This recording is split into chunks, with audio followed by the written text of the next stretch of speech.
Good morning, good day, Tuesday, Lord Day. I am Brother Cesar Capistrano. Muli na naman pong mag-share sa inyo ng Word of God. Ang ating pong topic sa araw na ito, babalik nga ba ang ating Panginoong Hesukristo? Ano ba ito sa Biblia? Ating pong aalamin yan. Meron tayo isang talata sa araw na ito.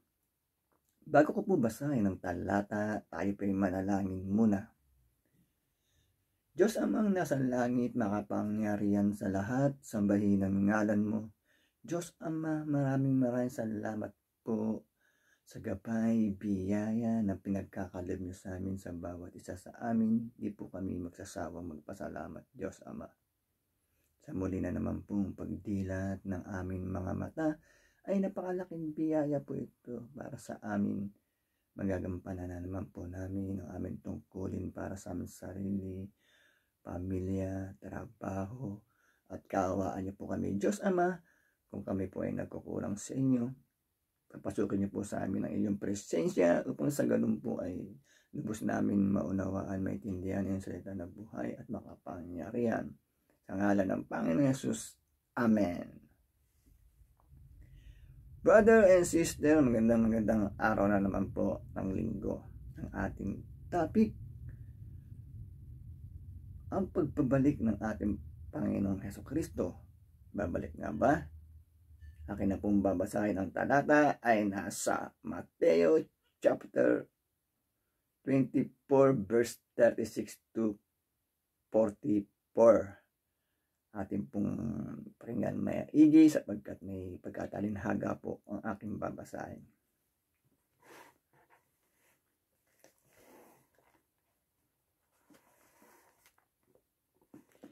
Verse 36. Ngunit walang nakakaalam ng araw at oras ng pagsapit niyon.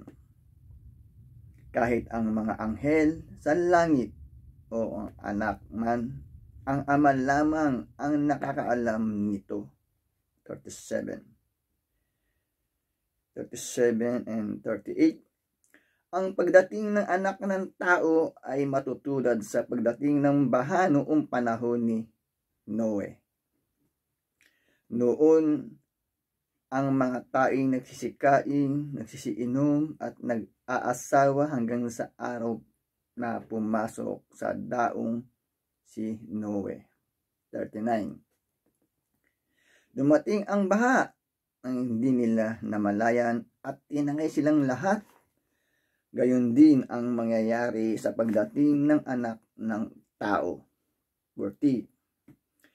Sa panahong iyon, may dalawang lalaking gumagawa sa bukid, kukunin ang isa at iiwan ang isa. 41. May dalawang babaeng magkasamang gumigiling, kukunin ang isa at iiwan ang isa. 42. Kaya magbantay kayo sapagkat hindi ninyo alam kung anong araw paparito ang inyong Panginoon. 43. Tandaan ninyo ito, kung alam lamang ng puno ng sambayanan kung anong oras ng gabi, darating ang magnanakaw, siya'y magbabantay at hindi niya pababayaang pasukin ang kanyang bahay. 44. Kaya maging handa kayong lagi sapagkat darating ang anak ng tao sa oras na hindi ninyo inaasahan. Amen. Brother and sister, napakaganda po ng ating nabasa mula sa Biblia. Sa nilalaman po ng talata, ang pagbabalik ng anak ng tao, ang pagbabalik ng anak ng Diyos na walang iba kundi ang ating Panginoong Hesukristo ay wala pong nakakaalam, maging anghel po. Hindi po nila alam kung kailan ang pagbabalik ng ating Panginoong Hesukristo. Ang tanging nakakaalam lang po ay ang ating Diyos amang nasa langit. Sa nabasa nating talata ay nagbibigay babala na maging handa po tayo sa pagbabalik ng ating Panginoong Hesukristo. sapagkat meron po talagang may iwan, merong may isasama. Sa nabasa natin talata na merong dalawang lalaki na iwan ng isa, na isama ang isa. Wala po talagang nakakaalam sa pagbabalik ng ating Panginoon Jesucristo, kundi ang Diyos Amang naglikha sa atin. Kaya ang babala na ito ay dapat po tayong maging handa sa oras ng pagbabalik ng ating Panginoong Jesucristo.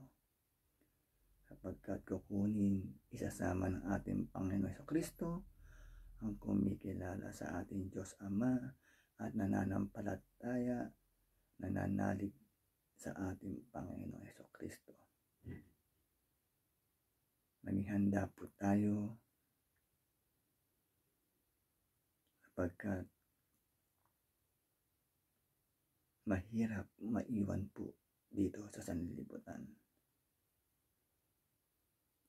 Mararamdaman mo lahat ang sakit. Mararamdaman mo lahat na wala ng kabuluhan na nabuhay ka pa sa mundo. Sapagkat wala ng Diyos na gagabay sa iyo dahil sa nabasa nating talata, may maiiwan, mayroon may isasama ang ating Panginoong Jesucristo.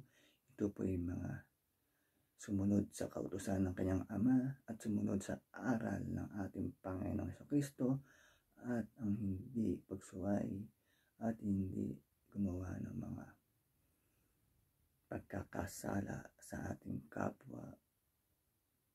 Umiwas po tayo sa paggawa ng pagkakasala sapagkat sa pagdating ng ating Panginoong Jesucristo na walang nakakaalam, meron pong maiiwan, meron pong may sasama. Napakahalaga po na tayo ay makasama sa kaharian ng Diyos. Sapagkat doon sa kaharian ng Diyos, nandoon na po ang buhay na walang hanggan. Tumpoy puro pagpupuri, kaligayahan para sa ating Diyos Amang nasa langit. Huwag na huwag po tayong magpapaiwan dito sa sanlibutan sapagkat magiging alipin po tayo ng kasamaan. Wala pong kaligayahan kapag tayo ay naiwan dito sa sanlibutan. Walang kapayapaan. Ang kapayapaan po ay makasama tayo sa kaharian ng ating Diyos Amang nasa langit. Malinaw naman pong nabasa natin sa Biblia ang kapanahunan po ng ating Noe ay marami pong naiwan. Kaya po ngayon sa pagdating ng ating Panginoon sa Kristo, dapat ay maghihanda po tayo. Kailangan po natin manalig, sumunod sa mga kautusan ng kanyang Ama, sumunod sa aral ng ating Panginoong Jesucristo upang sa ganun po ay makasama tayo sa kaharian ng ating Diyos Amang nasa langit. Brother and sister, wag na wag po tayo magpapaiwan. Napakaganda po ng ating nabasa mula sa Biblia. Kaya po sana ay wag po kayong manawa na magkinig every Sunday. Na akin po ibinabahagi na salita ng Diyos na buhay at makapangyarihan upang sa ganun po ay magkaroon tayo ng kaalaman, gabay at kontrol dito sa sanlibutan. Magtatapos na po natin topic, tayo po manalangin muli. Diyos Amang nasa langit, makapangyarihan sa lahat, sambahin ang ngalan mo. Maraming salamat po. Nakapagpakinig naman po kami na yung salita ng buhay at makapangyarihan na nagbibigay lakas po sa aming katawan at spiritual. Maraming salamat po. Sa ngalan ng Panginoong Hesus. Amen. Brother and sister, magandang araw na naman po ng linggo. Lagi tayong mag-iingat at magdadasal. God bless to all.